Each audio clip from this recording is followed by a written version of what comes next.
구약성경 룻기 4장 1절로 10절 말씀입니다. 구약성경 406면에 있는 말씀 룻기 4장 1절로 10절 말씀을 우리 한 절씩 교독하겠습니다. 보아스가 성문으로 올라가서 거기 앉아 있더니 마침 보아스가 말하던 기업 물을 자가 지나가는지라. 보아스가 그에게 이르되 아무개여 이리로 와서 앉으라 하니 그가 와서 앉음에 보아스가 그 성읍 장로 10명을 청하여 이르되 당신들은 여기 앉으라 하니 그들이 앉음에 보아스가 그 기업 물을 자에게 이르되 모압 지방에서 돌아온 나오미가 우리 형제 엘리멜렉의 소유지를 팔려 함으로 내가 여기 앉은 이들과 내 백성의 장로들 앞에서 그것을 사라고 내게 말하여 알게 하려 하였노라. 만일 내가 물으려면 물으려니와 만일 내가 물으지 아니하려거든 내게 고하여 알게 하라. 내 다음은 나요 그 외에는 물을 자가 없느니라 하니 그가 이르되 내가 물으리라 하는지라.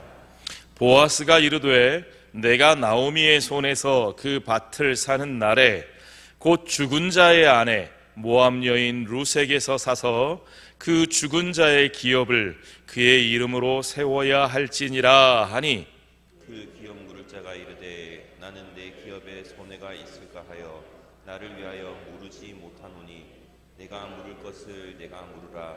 나는 물으지 못하겠노라 하는지라. 옛적 이스라엘 중에는 모든 것을 물으거나 교환하는 일을 확정하기 위하여 사람이 그의 신을 벗어 그의 이웃에게 주더니 이것이 이스라엘 중에 증명하는 전례가 된지라. 이에 그 기업 물을 자가 보아스에게 이르되 내가 너를 위하여 사라 하고 그의 신을 벗는지라. 보아스가 장로들과 모든 백성에게 이르되 내가 엘리멜렉과 기럨과 말론에게 있던 모든 것을 나오미의 손에서 산 일에 너희가 오늘 증인이 되었고 또 말론의 아내 모압 여인 룻을 사서 나의 아내로 맞이하고 그 죽은 자의 기업을 그의 이름으로 세워 그의 이름이 그의 형제 중과 그곳 성문에서 끊어지지 아니하게 하매 너희가 오늘 증인이 되었느니라 하니. 아멘. 우리 허성도 목사님 나오셔서 말씀 전하실 때에 큰 은혜 있으시기 바랍니다.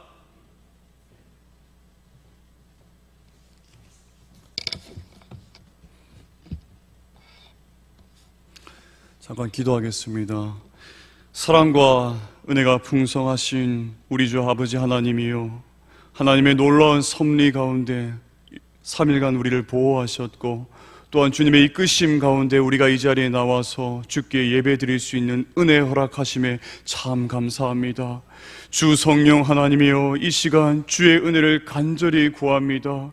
하나님, 우리에게 은혜 주셔서 주의 뜻을 깨닫는 귀한 시간 될 수 있도록 주님 역사하여 주시옵소서. 하나님, 그 뜻을 깨달아 이 땅 가운데 거룩한 하나님의 자녀로 살아 온전히 하나님의 명예를 높여드리며 하나님의 이름을 거룩히 여김받도록 이끄는 우리들 될 수 있도록 주님 우리에게 큰 은혜와 역사를 이끌어 주시옵소서. 오늘 말씀 가운데 주께서 함께 하시기를 기대하오며 이 모든 말씀 살아계신 우리 주 예수 그리스도의 이름으로 기도드립니다. 아멘. 오늘도 인사하면서 시작했으면 좋겠습니다. 좌우 앞뒤로 주 안에서 사랑하고 축복합니다. 인사하면서 시작하겠습니다. 주 안에서 사랑하고 축복합니다. 주 안에서 사랑하고 축복합니다. 여러분, 광주에 혹시 해 뜨는 식당이라는 곳을 들어보셨습니까? 없으신가요? 그곳은 단돈 1,000원으로 누구나 한 끼를 해결할 수 있는 식당입니다. 공깃밥 한 그릇, 된장국, 그리고 3가지 나물 반찬으로 식사가 구성되어 있습니다. 근데 그게 1,000원이래요. 요즘 같은 시대에 여러분 말이 됩니까? 너무 손해보는 장사죠. 고 김선자 권사님께서 이 식당 대표이셨고 그 권사님께서 이 식당을 시작하신 계기가 있는데, 젊은 시절에 여러 번의 그 사업을 실패하는 가운데 참 귀한 좋은 분들의 도움을 받아서 권사님은 참 은혜에 고마워서 이런 마음을 품었답니다. 아, 이제 남은 여생을 남을 위해 살고자 내가 일하겠다 라고 그 뜻을 담아서 이 식당을 시작하게 되었답니다. 그런데 여러분 한번 생각해 보십시오. 단돈 1,000원에 백반을 판매하는데 무슨 수익이 남겠습니까? 심지어 형편이 어려운 사람들은 300원도 내고 100원도 내고 심지어 무일푼으로 식사를 하는 경우도 참 많았대요. 그러니 여러분, 식당을 이어나가는 것이 정말 어려웠겠죠. 유지하는 것도 참 힘들었답니다.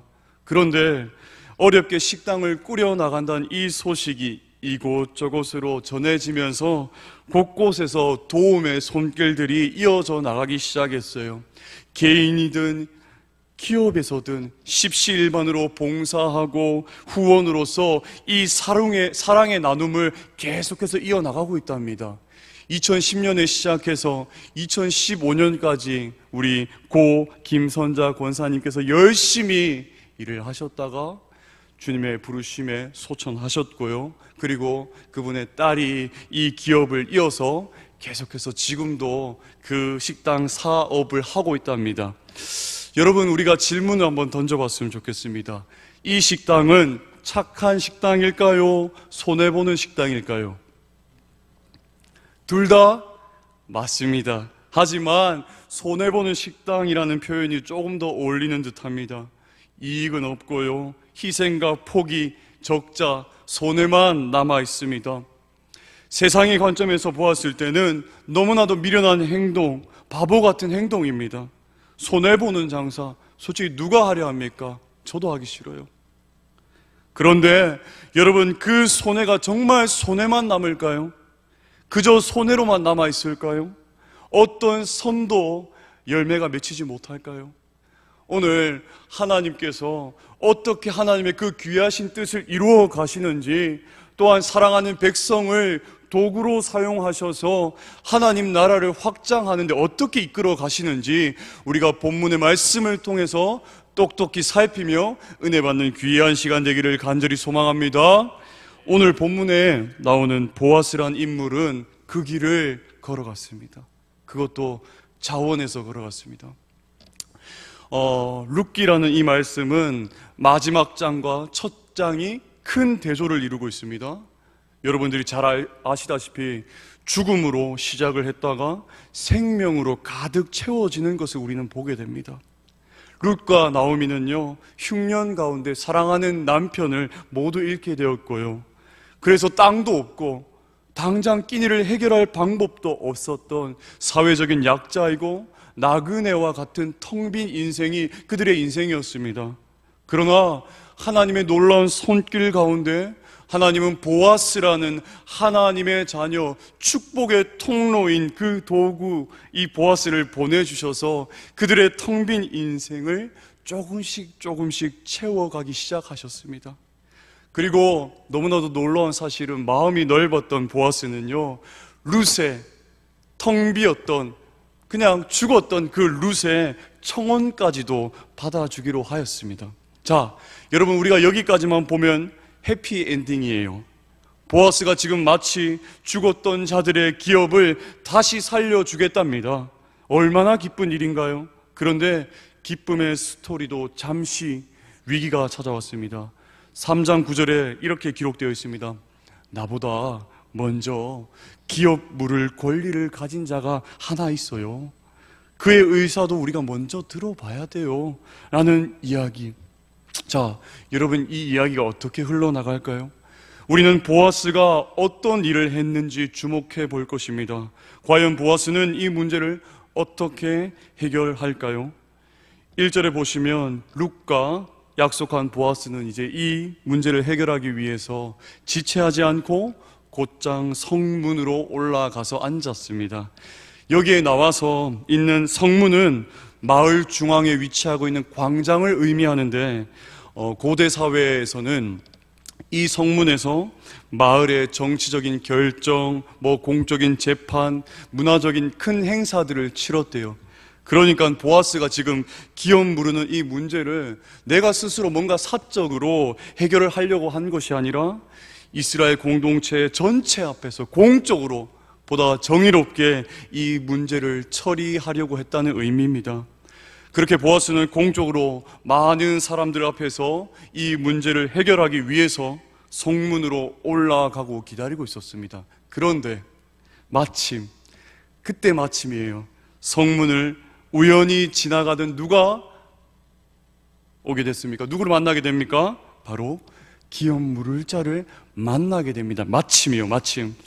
여러분, 저는 이 마침이라는 단어를 봤을 때 참 기뻤습니다. 왜냐하면 그 룻과 나오미가 텅 빈 인생, 마치 죽었던 그 인생 가운데 하나님께서 마침 보아스를 그들과 함께 만나게 하셔서 그들의 인생을 채워주시고 가득가득 살 수 있도록 인도해 주셨다는 것입니다.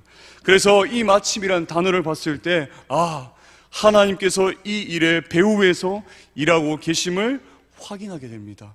여러분, 우리 인생도 그렇죠. 우리가 살아간 인생을 보면 육의 눈으로만 봤을 때는 마치 답이 없어 보입니다. 그러나 하나님께서는 보이진 않지만 우리 배후에 항상 일하고 계시고 우리의 인생을 가장 선한 길로 인도하실 줄 믿습니다.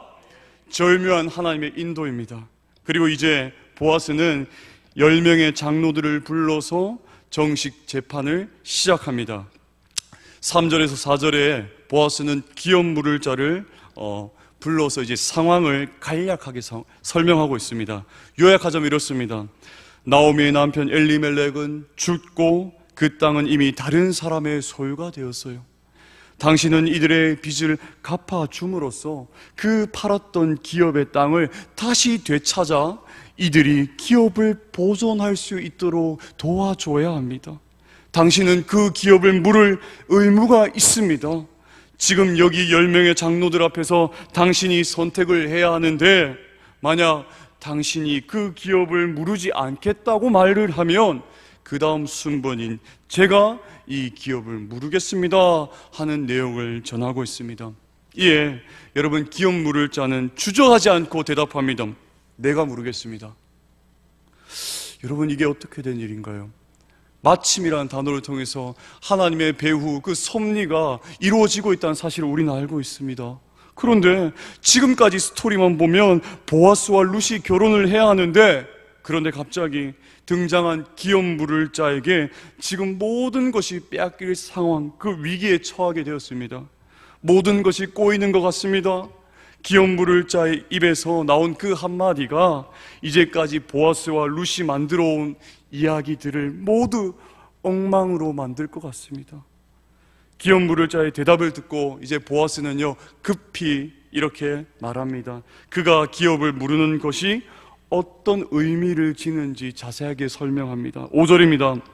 보아스가 이르되 내가 나오미의 손에서 그 밭을 사는 날에 곧 죽은 자의 아내 모압 여인 룻에게서 사서 그 죽은 자의 기업을 그의 이름으로 세워야 할지니라 하니, 나오미의 남편 엘리멜렉의 땅을 산다는 것은 엘리멜렉의 죽은 아들의 아내였던 이방 여인 룻과 결혼을 해야 한다는 것이고, 그녀와 결혼해서 자녀를 낳아서 그 자녀를 엘리멜렉 가문의 자식을 주어서 그 모든 것을 상속해 주어야 한다는 의미였던 것입니다.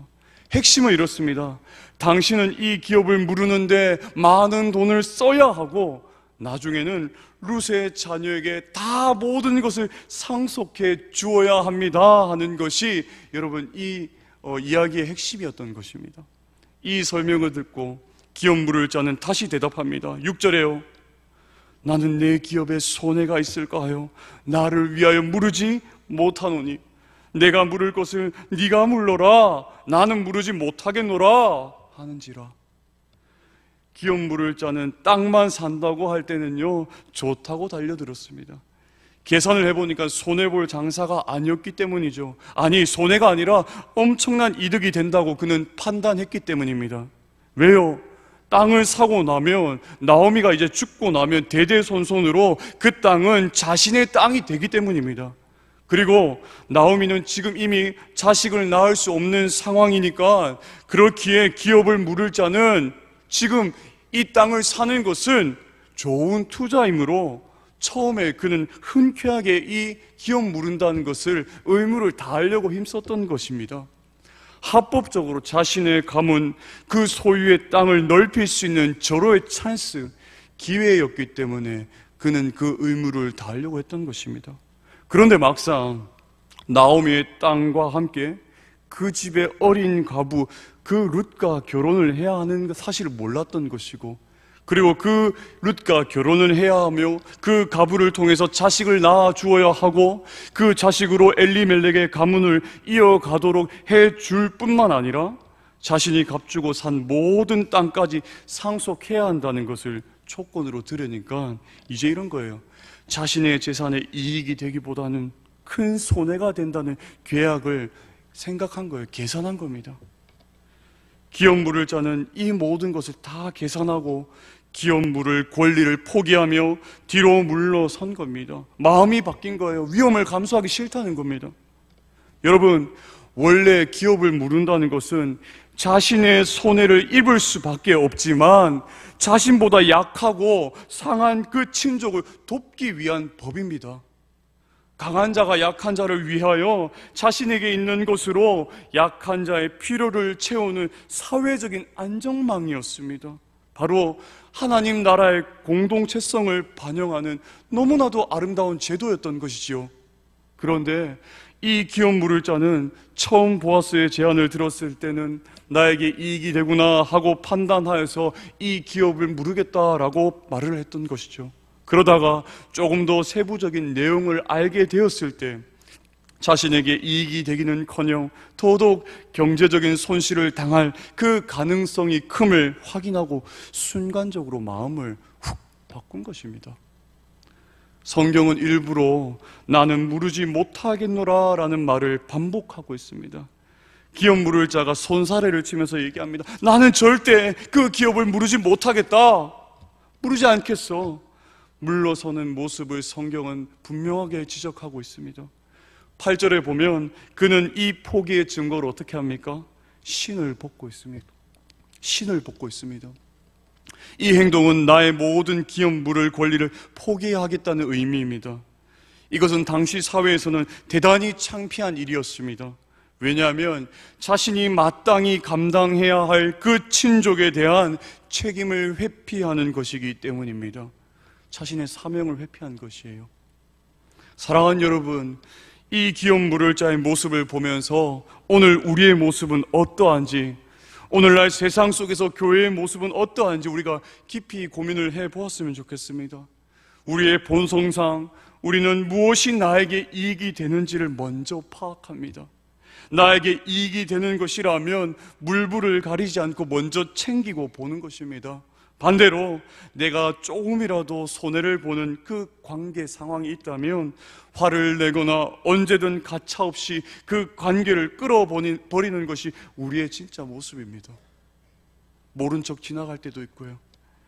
우리는 자기를 보호하고 유지하는 데 얼마나 큰 힘을 씁니까? 철저한 이기주의와 개인주의가 우리와 이 땅의 교회를 병들게 만들었습니다. 십자가의 사랑을 잊어버리고 선교적인 사명을 감당하지 못할 교회는 도리어 세상 속에서 축복의 통로는커녕 미운 오리와 같이 되었던 것이죠. 사명을 잃어버렸습니다. 우리의 존재 목적을 잃어버렸습니다. 우리가 이 세상 속에서 어떻게 살아가야 될지에 대해서 깊이 고민하지 못하고 나의 뜻과 내 뜻만 내세워서 살아가는 우리의 모습들이 참 많아졌다는 것이죠. 그런데 여러분, 교회는 무엇입니까? 교회는 단순히 한 모임의 회원이라는 것을 넘어서 그리스도의 피로 우리가 한 혈통, 한 가족이 되었다는 것을 의미합니다. 하늘 가족입니다. 하늘 가족. 만약 우리가 가족이라는 것을 인지한다면 우리는 절대로 옆에 있는 성도를 남으로 여기지 못할 것입니다. 서로의 연약함이나 부족함을 보고 우리가 그냥 가만히 있을 수가 없습니다. 그래서 그리스도의 정신을 이은 초대 교회는 교회 안에 있는 약하고 소외된 사람들에게 관심과 구체적인 섬김을 행했던 것입니다. 그런데 어느 때부터인가 우리는 점점 더 계산하기 시작했습니다. 점점 더 자기 이익에 밝아진 것입니다. 나와 내 가정, 내 기업, 내 교회, 내 부서의 손해라는 그 생각이 들면 어떻게든 우리는 거리를 둡니다. 모든 기준이 바로 나 자신이 된 것입니다. 어제 참 안타까운 기사를 보았는데요. 경제난에 먹고 사는 문제가 심각해지면서 생계를 위협받고 있는 이들이 쓰러지고 있다는 것입니다. 폐지 줍기 경쟁이 벌어지고 있고 무전취식이 늘어나는가 하는 반면에 또한 거리에서 구걸하는 사람들도 늘고 있답니다. 주변에 일어난 일들입니다. 이게 축복의 통로로 존재해야 될 우리 교회가 결코 잊어서는 안 될 그런 우리 사명들이죠. 이렇게 신을 벗은 자, 사랑할 수 있는 권리를 포기한 자를 향해서 하나님은 어떻게 평가하고 계십니까? 성경은 그를 이렇게 부르고 있습니다. 4장 1절입니다. 보아스가 그에게 이르되 아무개여 이리로 와서 앉으라. 아무개여. 성경은 그를 아무개로 표현하고 있습니다. 익명의 누군가로 지금 부르고 있는데 여러분, 보아스가 이 이름을 정말 몰랐을까요? 아니죠. 그 작은 마을에서 친척이기까지 한둘이 서로의 이름을 모를 리가 없습니다. 그런데 성경은 기업 물을 권리를 포기한 이 사람의 이름을 아무개요 라고 기록하고 있습니다. 하나님 앞에서 무명인이 된 것이지요. 주 안에 사랑하는 여러분, 우리는 어떻습니까? 하나님께서는 우리의 이름을 과연 어떻게 기억하고 계실까요? 그분은 우리를 뭐라고 부르실까요? 땡땡아, 성도야 라고 부르실까요? 아니면 아무개요 라고 부르실까요? 세상 사람들이 우리 보고 아무리 미련한 인생이다, 바보 같아 할지라도 하나님 앞에서 무명인이 되는 것이 가장 슬프고 안타까운 사실임을 기억하시길 바랍니다. 자, 여러분, 이제 위기가 지나갔습니다. 기업 물을 자가 기업 무르기를 포기하고 신 벗은 자가 되었습니다. 이제 보아스가 엘리멜렉의 기업을 물을 자가 되었고, 보아스는 많은 이들 앞에서 외치고 있습니다. 9절에서 10절입니다. 요약하자면 이렇습니다. 보아스는 장로들과 그곳을 모인 백성들을 향해서 이제 이 일을 관해 증인이 될 것을 요청하고 있습니다. 그리고 그는 두 가지를 말하고 있죠. 하나는 엘리멜렉의 기업을 제가 사겠어요, 제가 그 기업 사겠어요 하는 그 첫 번째 표현.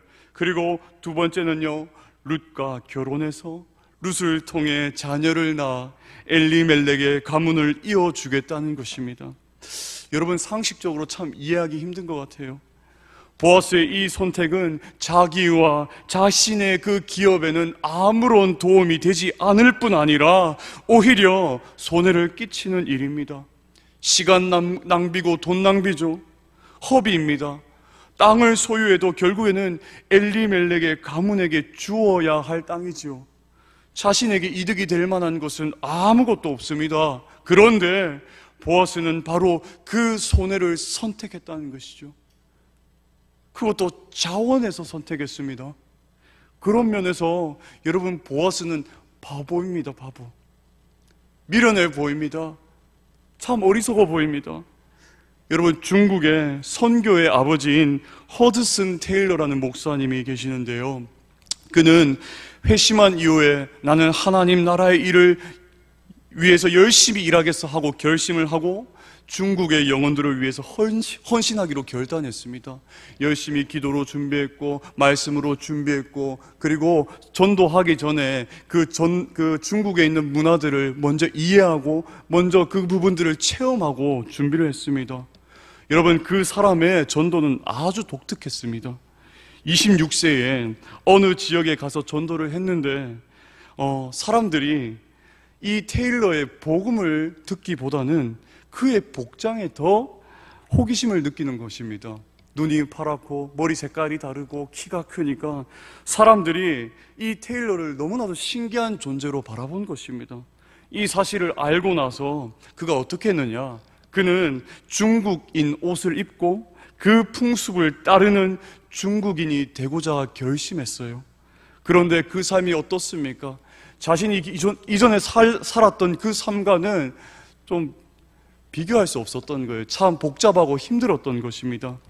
허리에 걸쳐 입기에는 그 옷들이 너무 불편했고 헐렁헐렁한 바지였고 갑갑한 비단 옷, 굽이 없는 신발에 적응하는 것도 참 쉽지 않았대요. 또 그들과 사이에 섞여 살면서 머리 또한 같이 하려고 했답니다. 변발하시죠? 미는 거. 머리 색깔도 똑같이 하려고 염색도 하고 난생 처음으로 변발하면서 머리를 밀었습니다. 햇볕이 어떻습니까? 참 따갑죠. 견디기 힘들었지만 그래도 그는 중국인들에게 다가가기 위해서 그 희생의 삶을 살았던 것입니다. 결국에 나중에 어떻게 됐느냐, 그가 세운 선교회는 중국의 모든 성에 선교사를 파송하였고 선교회가 설립된 지 30년이 경과된 1895년에는 640명의 이상의 선교사들이 중국을 위해 자신들의 삶을 헌신하였고 조금씩 그 복음이 중국이라는 땅에 전해지며 하나님 나라가 확장되었다는 것입니다. 여러분, 왜 이렇게 손해를 봅니까? 그저 그냥 자신의 자리, 그 고국의 자리에서 자리를 지켰다면 정말 편했을 텐데 왜 스스로 피곤하고 힘든 삶을 선택한 것일까요? 그것은 이 길이 정말 주께서 기뻐하시는 길이고, 이 길이 주께서 가신 길이고, 이 길이 정말 생명을 맺는 길이고, 이 길이 정말 하나님 나라를 확장해 나가는 정말 가치 있는 사역임을 그는 믿고 확신했기 때문입니다. 그렇습니다, 여러분. 사랑하는 여러분, 이를 보니 주님의 그 몸된 교회가 세워지고 영육 간의 부흥을 하기 위해서 너무나도 중요한 원리는 뭔가 세상적으로 똑똑하고 유능한 사람들이 많아야 하는 그런 이유가 아니라 이런 좀 미련해 보이고 바보스러운 자, 곧 보아스 같은 자들이 많아져야지 그리스도의 몸된 교회가 회복되고 부흥된다는 사실입니다. 세상의 눈으로 보았을 때는 보아스와 같은 손해보는 자들의 헌신과 눈물은요, 땀은요, 미련해 보입니다. 바보처럼 보입니다. 이해할 수 없는 거예요. 왜 그 시간을 투자하냐, 왜 그런 돈을 허비하느냐 하고 이해를 못하죠. 오늘 본문의 아무개와 똑같은 생각을 세상 사람들은 합니다. 그러나 이상하게 하나님께서는요, 그런 자를 세우시고 그런 자를 통해서 생명을 낳고 또 낳고 또 나아가서 온 열방의 회복을 인도하신다는 것입니다. 사랑하는 여러분, 제가 얼마 전에 있었던 일이에요. 참 말하기 부끄러운 일인데 제가 몇 개월 전에 좀 심적으로 좀 많이 힘이 들었습니다. 겉으로는 막 웃으면서 좀 괜찮았는데 한 달 정도는 조금 마음에 여러 가지 부담이 있었는지 잠도 잘 안 오고 음식도 먹기 힘들고 참 여러 가지 우울감이 저에게 막 찾아왔어요. 그때 제가 느꼈던 것은 사역자도 참 연약한 인간이구나 라는 사실을 깨달았습니다. 그리고 십자가의 이 길을, 이 사역을 감당하려고 참 힘썼는데 혼자서는 이 십자가의 사역을 감당하기가 너무 힘들더라고요. 참 힘들더라고요. 3년간의 그 코로나의 긴 공백 가운데 우리 청소년 부서를 다시 살리고 다시 그 부서가 하나가 되고 다시 이 부서가 일어나서 하나님의 영광을 드러내고 하나님의 뜻을 나타내기를 회복하는 그 단계가 정말 쉽지가 않더라고요. 저 혼자는 감당할 수 없겠다는 사실을 뼈저리게 느꼈습니다. 그때 저는 기도했습니다. 주님, 귀한 믿음의 동력자를 붙여주십시오. 하나님, 믿음의 동력자를 붙여주십시오. 제 혼자는 이 사역 감당하지 못하겠습니다 하고 그렇게 기도했습니다. 그런데 하나님께서는 저를 불쌍히 여기셨는지 어떤 귀한 한 교사 선생님을 통해서 이 여름 수련회를 준비하는 그 과정마다 하나님께서 힘을 불어주시는 거예요. 죄송합니다. 그 교사 선생님이 바보 같은 그런 삶을 통해, 십자가의 그 인생을 통해, 내려놓는 그 인생을 통해서 먼저는 죽어있던 제가 살아났습니다. 다시 그 선생님의 희생의 삶을 통해서 제가 다시 살아났습니다. 다시 힘을 얻게 되었고 다시 용기를 얻게 되었습니다.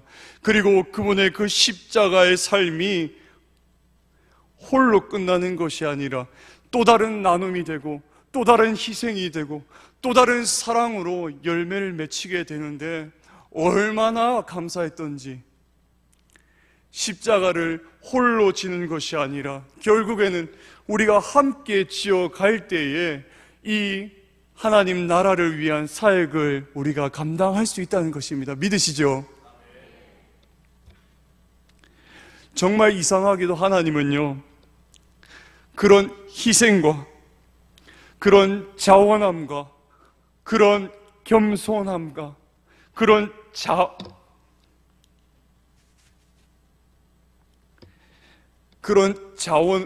자원함을 통해서 이곳을 하나님 나라로 이끌어 가시고 이곳을 기쁨의 장소로 이끌어 가신다는 것입니다.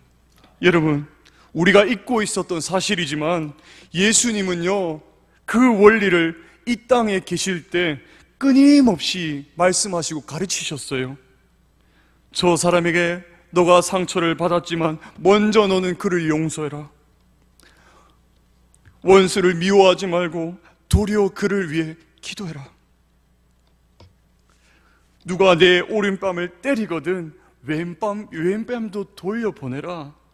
겉옷을 달라 하면 속옷까지 주고 오리를 가달라 하면 심리까지 가라. 여러분, 정말 말도 안 되는 길이죠. 그런데 예수님은 그 손해보는 인생을 가르치시고 그 손해보는 바보 같은 삶을 몸소 행하셨습니다.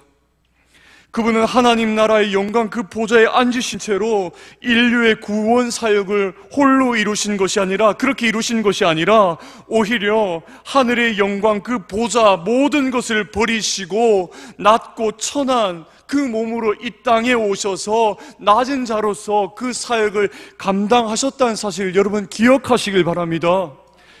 빌립보서 2장 6절로 8절에 이렇게 말씀합니다.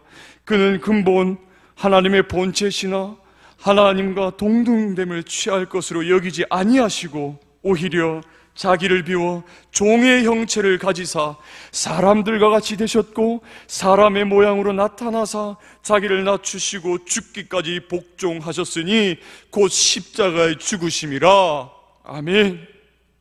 죄는 인간이 지었으나 인류의 죄를 해결하시기 위해서 모든 손해와 낮아짐을 감수하시고 우리 주 예수 그리스도는 가장 처절하고 모욕적인 십자가 죽음을 경험하셨습니다. 그리고 부활하셨습니다. 아이고, 그런데 거기서 뭐가 남습니까? 뭐가 남아요? 남았지요. 여러분, 남았습니다. 무엇이요? 영원한 생명이요. 죽음으로 영원한 생명이 맺혔어요. 우리가 이미 받았고 이미 누리고 있고 영원히 누릴 생명이 맺혔다는 것입니다. 여러분, 이제 보아하니 보아스의 선대와 그 선대를 누리는 나오미와 룻의 이야기는요, 우리의 이야기를 보여줍니다. 그렇죠? 로마서 5장 6절로 8절에 우리가 아직 연약할 때의 기약대로 그리스도께서 경건하지 않은 자를 위하여 죽으셨도다. 의인을 위하여 죽는 자가 쉽지 않고 선인을 위하여 용감히 죽는 자가 혹 있거니와 우리가 아직 죄인 되었을 때에 그리스도께서 우리를 위하여 죽으심으로 하나님께서 우리에 대한 자기의 사랑을 확증하셨느니라. 아멘. 우리는 연약했습니다. 우리는 경건하지 못했습니다. 우리는 아직 죄인이었습니다. 그런데 그런 우리를 위해 우리 주 예수 그리스도께서는 이 땅에 오셔서 우리를 위하여 죽으셨습니다. 도무지 이해할 수 없는 일이죠. 너무나도 바보 같은 일이죠. 너무나도 세상의 눈으로 바라봤을 때는 어리석은 방법이지요. 여러분, 의인을 위해 대신 죽는 자가 간혹 있지만 선인을 위해서 용감하게 대신 죽겠다고 하는 자들 간간히 있지요. 근데 죄인을 위해 대신 죽어주는 경우는 없습니다. 여러분, 우리는 허물과 죄로 죽었던 자들입니다. 죽은 자는 구원할 어떤 의지도 능력도 자격도 가질 수 없습니다. 또한 하나님은 그런 우리를 사망의 상태에서 건져내셔야 할 그런 의무도 없었지요. 우리가 자원해서 그 길을 갔잖아요.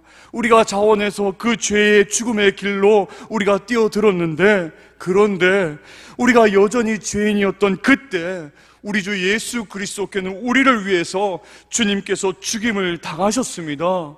그런 우리를 살리시기 위해서 우리 주 예수께서는요, 이 땅으로 인간의 몸을 입고 오셨습니다. 그 이유가 뭡니까? 왜 우리를 살리셨습니까? 대답은 하나입니다. 우리를 사랑하셨기 때문입니다. 주 안에 사랑하는 여러분, 우리의 본성은 이기적입니다. 나에게 가장 소중한 것 나입니다. 제가 사랑하는 지금 아내가 있고 또 그 아내 뱃속에 귀한 온유가 있는데, 근데 저의 본성 항상 저 자신을 항상 외치고 있어요. 너무 귀한 자녀인데도 불구하고요. 여러분, 우리는 그런 이기적인 본성을 타고난 자들입니다. 나에게 가장 소중한 건 나입니다. 그래서 나와 내 기업, 내 가정, 내 부서에서 손해가 되는 그런 사랑이나 헌신은 당연히 하기가 싫은 것이지요. 그런데 그런 우리에게 우리 주님은 먼저 찾아오셨고, 우리도 모르게 너무나도 손해보는 그 바보 같은 사랑을 우리 주께서 부으셨습니다. 주님의 사랑은 말로만 한 그런 사랑이 아니죠. 조금 소유의 일부를 떼어주고 나누는 그런 정도가 아니라 그분 자신 전부를 내어주는 그런 사랑을 하셨습니다. 모든 피를 쏟으시고 영적으로 죽어 말라있던 그 뼈와 해골이었던 우리를 그 피로써 살리셨죠. 그 피로써 자신의 모든 것을 내어놓으시면서 우리를 살리셨다는 것입니다. 그 사랑이 부어지고 그 은혜를 경험하고 그 사랑을 받은 사람은요, 당연히 이전과는 다른 사람이 될 수밖에 없어요. 그게 성령 하나님의 능력 아닙니까? 내 이기적인 본성을 넘어서 중심에서 진짜 내가 거룩한 삶으로 하나님의 사랑하신 그 자녀대로 살아갈 수 있다는 것입니다. 그래서 어떤 목사님은 이렇게 표현했어요.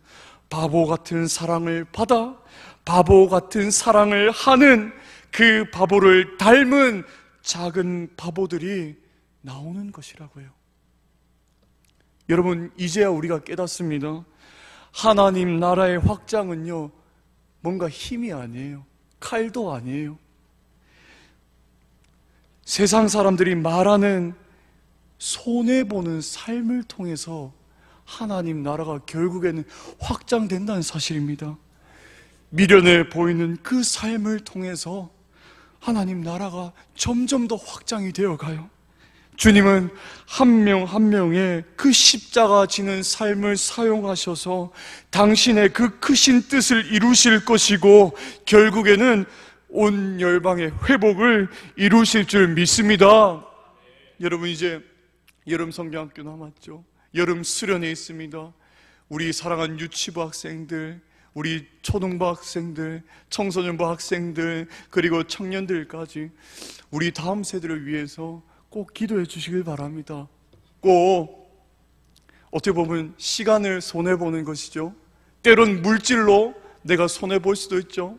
하나님께서 나에게 주신 것을 내 것으로 생각하는 것이 아니라 하나님께서 나에게 주셨고 그 모든 달란트가 하나님의 것이란 사실을 우리가 기억할 때에 우리는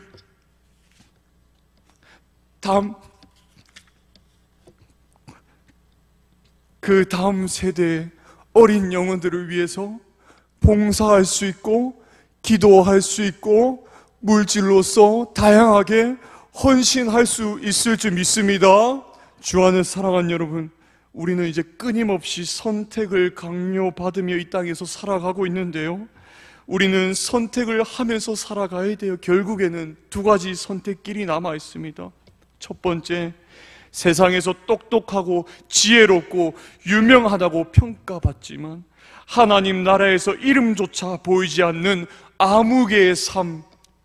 근데 반대로 두 번째, 세상에서는 바보라 놀림을 받습니다. 어리석은 사람이라고 손가락질 받습니다. 그러나 하나님께서 작은 예수로 불려주시는 그 그리스도인의 삶을 살 것인지, 여러분 어떤 삶을 선택하시겠습니까? 저는 간절히 기도하며 간절히 바랍니다. 이 시간 우리는 하나님의 그 초청 앞에서 우리가 뜨겁게 반응하기를 간절히 소망합니다. 여러분, 우리가 하나님의 편에 섭시다. 주님이 가신 그 길로 나아갑시다. 그분이 걸어가신 그 좁은 문으로 나아가기를 간절히 소망합니다. 주님의 손에 본 그 사랑의 삶이 결국은 우리를 구원하신 생명의 열매로 맺혔던 것처럼 우리도 그 십자가를 지신 주님의 못 박힌 손을 부여잡고 그 주님을 닮아 바보 같은 웃음으로 세상을 대하는 사랑하는 주의 백성들 되시기를 주님의 이름으로 축원합니다.